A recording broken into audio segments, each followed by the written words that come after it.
Hey all you addicts, welcome back to another addicted fishing tutorial. I'm Jordan Knigge, and today we're standing here on the riverbank and we're talking about how to identify and how to find good steelhead water.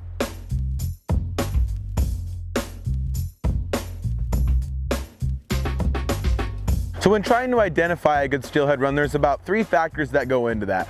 1 is depth, 1 is speed of the water current, and 3 is location on the river system. All 3 are a huge part of actually catching a steelhead. What you want when looking for a good run that steelhead are going to sit in, again, they are traveling. These fish are going from the ocean, coming up our rivers and going to a final destination. So good lanes and good steelhead water has to do with how deep and how fast it's moving.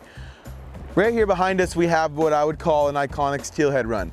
Big boulders breaking apart the surface current of the river and a depth that is anywhere from 3 to about 8 feet deep with a lot of moving current. That current you want usually moving no faster than about walking speed. Why those fish are going to be there is because there's a lot of structure for them to be behind and rest. These fish are coming from the ocean on a straight migratory path to go right to where they want to spawn. So where you find the fish most commonly are areas that is most conducive for them, or the easiest route up the river. The easiest path down the river is the easiest path up the river. You always want to look for foam lines and different channels that provide a nice safe hiding spot for those fish where they can relax. So what I mean now by location on the river system is how far up or how adjacent to a hatchery you might be. A lot of times these fish come straight up to areas, especially if they're hatchery fish, and they're going to go right to that hatchery destination and then stop.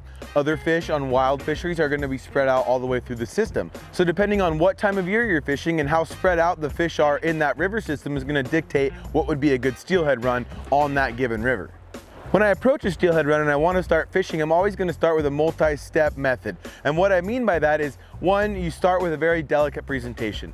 90% of the time you don't want to walk up to your steelhead run and chuck a big spoon out there and spook all the fish that are in the hole that didn't want to grab a spoon. What I'll start with first is either a bead, maybe some eggs, maybe a jig, something that's a very intimate presentation and very natural so that it's not disturbing the fish in any way. To effectively fish a hole, you're going to start close by casting, go to the middle of the river, and then cast far and cover that hole in a radar spectrum to where you're actually hitting every single boulder or piece of structure that's in the river that the fish would potentially hide behind. So first I'm gonna go out, I'm gonna throw my bobber and jig, I'm gonna cast close, I'm gonna cast to the middle, then I'm gonna cast far. Then I'm gonna work my way down through the run and cover the entire spectrum of that fishing hole. What I'm then gonna do is put that rod down, I'm gonna walk back to the top, I'm gonna grab a little bit more of an intrusive presentation, maybe a big flashy worm and or a spinner, and I'm gonna do the same thing. I'm gonna cast close, I'm gonna cast to the middle, then I'm gonna cast far, and I'm gonna work my way through the run. And by doing that, you really mathematically break down that fishing hole and find from top to bottom what is the most conducive place for those salmon or steelhead to be in that given run. So there's a lot to learn every time you go to the river. The key is to use multiple tactics and to keep moving. Time on the water is imperative, and the best way to keep that time most productive is by moving around and finding new water that these fish can sit in. Well, that does it for us today. I hope these very simple tips helped you guys learn how to identify and kind of up your level a little bit more on how to break down what good steelhead water is, okay?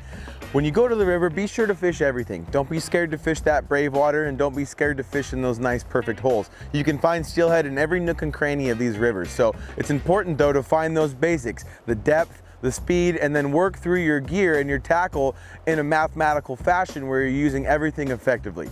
And stay tuned for all of our new videos coming out every day.